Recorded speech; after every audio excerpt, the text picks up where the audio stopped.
Welcome to एडुजोस। एडुजोस में आप सभी लोगों का स्वागत है। दोस्तों, आज की इस वीडियो में हम लोग 18 दिसंबर 2021 के सभी इंपॉर्टेंट करंट अफेयर्स के क्वेश्चन डिस्कस करेंगे।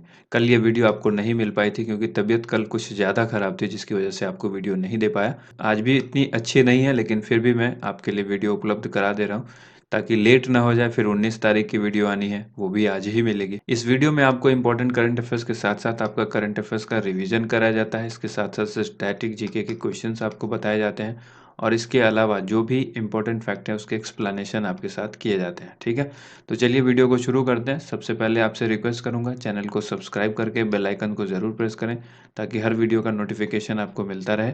वीडियो पसंद आती है तो उसे लाइक एंड शेयर जरूर करें।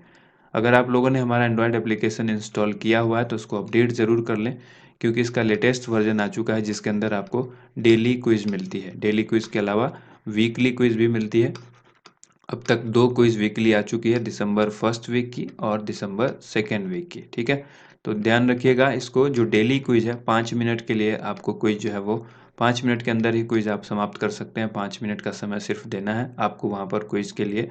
रैंक और आपकी जो एनालिसिस है वो कितने स्कोर आपने सही किए, कितने क्वेश्चन कितने गलत, एक्सप्लेनेशन के साथ आपको क्विज़ मिलती है। और इस वीडियो का पीडीएफ फाइल भी हमारे एप्लीकेशन पर मिलता है, तो एप्लीकेशन को इंस्टॉल ज़रूर करें। इसका डिस्क्रिप्शन में हमने डायरेक्ट लिंक दिया हुआ है।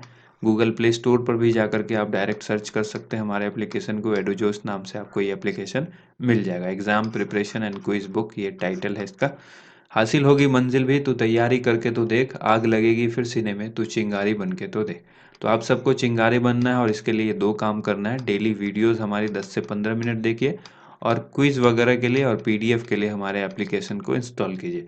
ये जब आप करने लगेंगे एक दिन आप चिंगारी जरूर बनेंगे।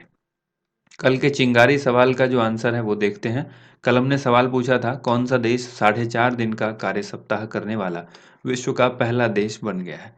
इस क्वेश्चन का आंसर होगा संयुक्त अरब अमीरात, यानी यूएई। ठीक है, यहाँ पर 4.5 दिन का जो है कार्य सप्ताह यानी वर्किंग डे जो है वो होने वाला है। ध्यान रखिएगा, तो ये संयुक्त अरब अमीरात ने किया है।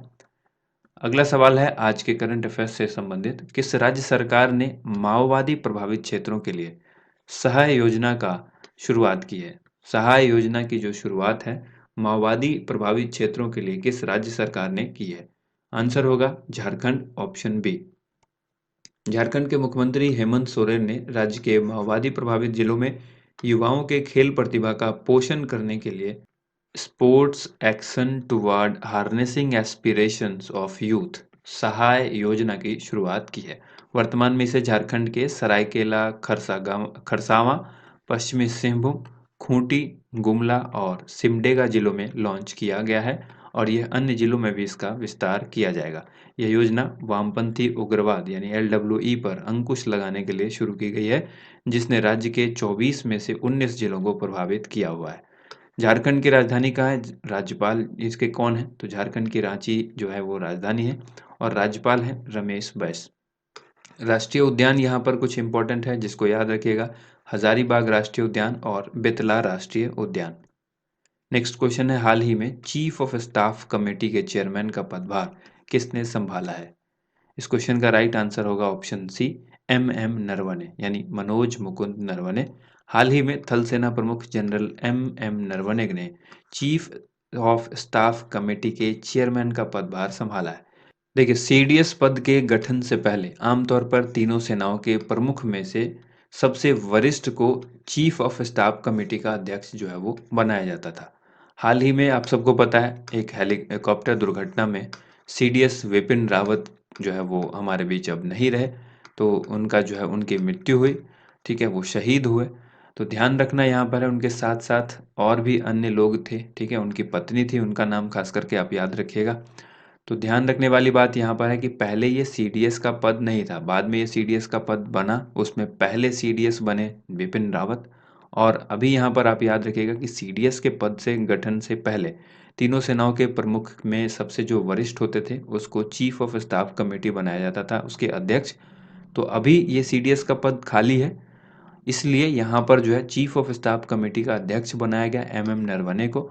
और सरकार जल्द ही अगले प्रमुख रक्षा अध्यक्ष यानी चीफ ऑफ डिफेंस स्टाफ की नियुक्ति की प्रक्रिया जल्द शुरू करेगी। और इसके लिए शीर्ष पद पर जो सबसे आगे रेस में जो सबसे आगे हैं वो सेना प्रमुख जनरल एम नरवणे हैं। नेक्स्ट क्वेश्चन यहाँ पर है, प्रधानमंत्री नरेंद्र मोदी को किस देश के सर्वोच्च नागरिक सम्मान नगदग पेलजी खोरलो इससे सम्मानित किया जाएगा? ये जो सम्मान है उस देश का वो सर्वोच्च नागरिक सम्मान है, तो किस देश का है वो आपको बताना है। करेक्ट आंसर होगा इसका ऑप्शन बी, भूटान। ठीक है, भूटान की तरफ से ये अवार्ड जो है नरेंद्र मोदी जी को दिया जाएगा। भूटान ने अपने राष्ट्रीय दिवस के अवसर पर प्राइम मिनिस्टर नरेंद्र मोदी को देश का सर्वोच्च नागरिक सम्मान नगदग पेलजी खोरलो, ठीक है, ये जो है अवार्ड से सम्मानित करने के लिए ऐलान किया है। प्रधानमंत्री नरेंद्र मोदी को भूटान ने यह पुरस्कार दोस्ती और आपसी सहयोग के लिए दिया है। करंट अफेयर्स रिवीजन में याद रखिएगा 2019 में ही यूएई ने अपने सर्वोच्च सम्मान जायद मेडल से प्राइम मिनिस्टर नरेंद्र मोदी को सम्मानित किया था। उसी साल मालदीव ने भी अपने सर्वोच्च सम्मान रूल ऑफ इजुद्दीन से नवाजा था। 2019 में रूस के राष्ट्रपति पुतिन ने पीएम मोदी को अपने देश के सर्वोच्च नागरिक सम्मान Order of Saint Andrew the Apostle इससे सम्मानित किया था। तो ये सभी अवार्ड याद रखिएगा।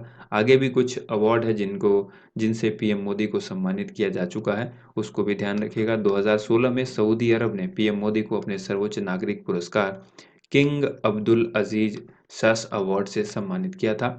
इसी साल यानी 2016 में ही अफगानिस्तान ने भी सर्वोच्च नागरिक सम्मान गाजी आमिर अमानुल्लाह खान से नवाजा था। फरवरी 2018 में फिलिस्तीन ने अपने सर्वोच्च नागरिक सम्मान ग्रैंड कॉलर से प्राइम मिनिस्टर नरेंद्र मोदी को सम्मानित किया था। 2018 में दक्षिण कोरिया ने सियोल पीस प्राइज यानी सियोल शांति पुरस्कार से सम्मानित किया था नरेंद्र मोदी जी को। पर्यावरण के क्षेत्र में ऐतिहासिक काम करने पर संयुक्त राष्ट्र ने पीएम मोदी को champions of the earth award से सम्मानित किया था। तो एग्जामिनर आपको एग्जाम में इससे काफी सवाल पूछेगा, जिससे आप कंफ्यूज ना हो, तो इसको अच्छी तरह से याद रखिएगा। अगला सवाल है, भारत अंतर्राष्ट्रीय विज्ञान महोत्सव का 7वां संस्करण कहाँ पर आयोजित किया गया है? इस क्वेश्चन का आंसर होगा ऑप्शन ए, पणजी में आयोजित किया गया। हाल ही में विज्ञान और प्रौद्योगिकी मंत्री डॉक्टर जितेंद्र सिंह ने पणजी में यानी गोवा के पणजी में ये भारत अंतर्राष्ट्रीय विज्ञान महोत्सव के 7वें संस्करण का उद्घाटन किया। IISF इसको बोलते हैं। 2021 की इसकी थीम याद रखिएगा, celebrating creativity in science technology and innovation for prosperous India. विज्ञान और प्रौद्योगिकी मंत्रालय और पृथ्वी विज्ञान मंत्रालय ने 2015 में नई दिल्ली में भारतीय प्रौद्योगिकी संस्थान IIT में IISF के पहले संस्करण का आयोजन किया था। दूसरा IISF नई दिल्ली में हुआ था, तीसरा चेन्नई में हुआ था, चौथा लखनऊ में हुआ था और पांचवा जो है वो कहाँ पर हुआ था? कोलकाता में आयोजित किया गया था। नेक्स्ट क्वेश्चन है, राष्ट्रपति रामनाथ कोविंद ने श्री रमना काली मंदिर का उद्घाटन किया है, यह किस देश में स्थित है? इस क्वेश्चन का करेक्ट आंसर है ऑप्शन सी, बांग्लादेश। 1971 में पाकिस्तानी सेना के द्वारा नष्ट किए जाने के 50 साल के बाद राष्ट्रपति रामनाथ कोविंद शुक्रवार को बांग्लादेश के ढाका में पुनर्निर्मित ऐतिहासिक श्री रमना काली मंदिर का उद्घाटन करेंगे। देखिए, जो बीता हुआ शुक्रवार था इसमें ऑलरेडी ये उद्घाटन हो चुका है, तो यहाँ पर करेक्ट कर लीजिएगा आप। राष्ट्रपति कोविंद जो है 1971 में पाकिस्तान से बांग्लादेश की स्वतंत्रता के स्वर्ण जयंती समारोह में भाग लेने के लिए अपने समकक्ष अब्दुल हमीद के निमंत्रण पर अपनी पहली राजकीय यात्रा पर बांग्लादेश में है। करंट अफेयर्स रिवीजन में याद रखिएगा, भारत और बांग्लादेश की सेनाओं के बीच आपसी सहयोग को बढ़ाने के उद्देश्य से वार्षिक संयुक्त सैन्य अभ्यास संप्रीति 9 का 9वां संस्करण मेघालय के उमरोई में आयोजित किया गया था। वर्तमान में बांग्लादेश के राष्ट्रपति कौन है? अब्दुल हामिद। और प्रधानमंत्री कौन है? शेख हसीना। नेक्स्ट क्वेश्चन है, इनमें से किस फार्मूला 1 रेस ड्राइवर को ब्रिटेन के नाइटवुड की उपाधि से जो है वो दी गई है? तो ध्यान रखना है, नाइटहुड होगा यहाँ पर, नाइटवुड नहीं, नाइटहुड की उपाधि दी गई है। तो इस क्वेश्चन का करेक्ट आंसर क्या होगा? Option A, Lewis Hamilton. ठीक है, लुइस हैमिल्टन को, ठीक है, जो कि एक फार्मूला 1 रेस ड्राइवर हैं, इनको ब्रिटेन की तरफ से जो है वो नाइटहुड की उपाधि दी गई है। तो इसको करेक्ट कीजिएगा, नाइटहुड। 7 बार के फार्मूला 1 चैंपियन हैं ये लुइस हैमिल्टन। ब्रिटेन के राजघराने की तरफ से इनको नाइटहुड की उपाधि दी गई है। मोटर स्पोर्ट में उनके योगदान के लिए प्रिंस ऑफ वेल्स की तरफ से यह सम्मान मिला है। ब्रिटेन के 36 वर्षीय हैमिल्टन के नाम पर 103 रेस जीतने का रिकॉर्ड है। वह जर्मनी के माइकल शूमाकर के साथ 7 बार ड्राइवर चैंपियनशिप जीतने के बराबरी पर हैं और इसके बाद याद रखना है हैमिल्टन नाइटहुड की उपाधि प्राप्त करने वाले चौथे फार्मूला वन ड्राइवर हैं। नीदरलैंड के युवा formula one racer max Verstappen 2021 के फार्मूला वन विश्व चैंपियन बन गए हैं। तो इसको ध्यान रखिएगा, ये करंट अफेयर्स रिवीजन में हमने आपको यहाँ पर बताया। अगला सवाल है, हाल ही में जारी आधारभूत साक्षरता सूचकांक में बड़े राज्यों की श्रेणी में कौन सा राज्य शीर्ष स्थान पर रहा है? इस क्वेश्चन का करेक्ट आंसर होगा ऑप्शन डी, पश्चिम बंगाल। देखिए, देश में 10 साल से कम उम्र के बच्चों में साक्षरता का संकेतक आधारभूत साक्षरता और गणना पर सूचकांक में बड़े राज्यों की श्रेणी में पश्चिम बंगाल सूची में सबसे ऊपर रहा, जबकि बिहार उसमें सबसे नीचे रहा है। छोटे राज्यों की श्रेणी में केरल ने शीर्ष स्थान हासिल किया और झारखंड सूचकांक में सबसे खराब प्रदर्शन करने वाला राज्य रहा। केंद्र शासित प्रदेश में लक्षद्वीप प्रथम स्थान पर रहा, जबकि लद्दाख सबसे नीचे रहा। पूर्वोत्तर राज्य की श्रेणी में मिजोरम प्रथम स्थान पर रहा, जबकि अरुणाचल प्रदेश सबसे नीचे रहा। तो ये चारों पॉइंट अच्छी तरह से याद रखिएगा। इंपॉर्टेंट फैक्ट में याद रखना है, इंस्टीट्यूट फॉर कॉम्पिटिटिवनेस के द्वारा आधारभूत साक्षरता और गणना पर सूचकांक के संबंध में रिपोर्ट तैयार की गई और प्रधानमंत्री के आर्थिक सलाहकार परिषद के अध्यक्ष विवेक देबरॉय के द्वारा इसको जारी किया गया। नेक्स्ट क्वेश्चन है, हाल ही में किसने खेलो इंडिया महिला हॉकी लीग का उद्घाटन किया है? इस क्वेश्चन का करेक्ट आंसर होगा ऑप्शन सी, अनुराग ठाकुर ने किया है। खेल और युवा मामले के मंत्री हैं ये अनुराग ठाकुर। इन्होंने औपचारिक रूप से नई दिल्ली के मेजर ध्यानचंद नेशनल स्टेडियम में पहली बार राष्ट्रीय स्तर की खेलो इंडिया महिला हॉकी लीग का उद्घाटन किया। खेलो इंडिया महिला हॉकी लीग की विजेता को 30 लाख का नकद पुरस्कार मिलेगा। पहले चरण में लीग में कुल 14 टीम हिस्सा लेंगी और 42 मैच इसमें टोटल खेले जाएंगे। करंट अफेयर्स रिवीजन में याद रखना है, खेलो इंडिया यूथ गेम्स के चौथे सत्र की मेजबानी हरियाणा करेगा। स्पेन और नीदरलैंड मिलकर 2022 महिला हॉकी विश्व कप का आयोजन करेंगे, जबकि 2023 में पुरुष हॉकी विश्व कप का आयोजन भारत के द्वारा किया जाएगा और भारत में किया जाएगा। नेक्स्ट क्वेश्चन है, हाल ही में हिंद महासागर वार्ता का कौन सा संस्करण आयोजित हुआ है? तो आंसर हो जाएगा इसका 8th यानी 8वां, ऑप्शन सी करेक्ट आंसर होगा।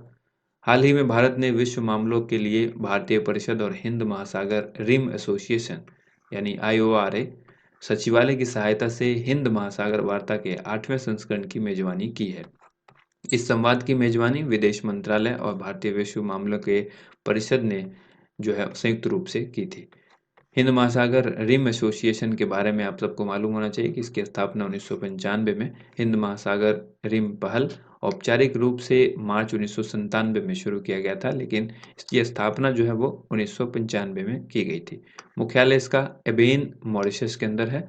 सदस्य जो इसके 23 देश इसके कुल सदस्य हैं। हिंद महासागर सीमावर्ती देश ही इसके सदस्य हैं। अगला सवाल यहाँ पर है, रीवाइंडिंग of first 25 years of ministry of electronics and information technology, इस पुस्तक के लेखक कौन है? इस क्वेश्चन का राइट आंसर हो जाएगा ऑप्शन ए, SS ओबरॉय। अब बारी यहाँ पर है आज के एक्स्ट्रा खुराक की, जहाँ पर आपसे 5 सवाल पूछे गए हैं। पांचों सवाल पुस्तक से संबंधित हैं। वीडियो को रोकिए और सभी का आंसर देने का प्रयास कीजिए, फिर हमारे आंसर से मिलान कीजिए। देखिए, पहला सवाल है 281 एंड बियॉन्ड नामक जो पुस्तक है वो किस क्रिकेटर से संबंधित है? तो आंसर होगा VVS लक्ष्मण। नेक्स्ट है The Test of My Life नामक पुस्तक किस क्रिकेटर से संबंधित है? आंसर होगा युवराज सिंह। तीसरा है प्लेइंग इट माई वे, ये लिखा है सचिन तेंदुलकर से संबंधित ये बुक है। उसका चौथा है सेंचुरी इज नॉट इनफ, इस पुस्तक की बारे में पूछा गया कि ये किस क्रिकेटर से संबंधित है? सौरव गांगुली से संबंधित है। और इम्परफेक्ट नामक पुस्तक किस क्रिकेटर की ऑटोबायोग्राफी है? तो आंसर हो जाएगा संजय मांजरेकर। ठीक है, अब बारी आज के चिंगारी सवाल की। इस सवाल का आंसर आप सभी को कमेंट बॉक्स में लिखना है। यूनेस्को ने किस राज्य के दुर्गा पूजा उत्सव या महोत्सव को विरासत का दर्जा दिया है? इस क्वेश्चन का आंसर आप सभी को कमेंट बॉक्स में लिखना है। उम्मीद करते हैं आप सबको वीडियो पसंद आई होगी। वीडियो को ज़्यादा से ज़्यादा लाइक एंड शेयर कीजिएगा। थैंक यू सो मच, आप सभी लोगों का वीडियो देखने के लिए बहुत बहुत धन्यवाद।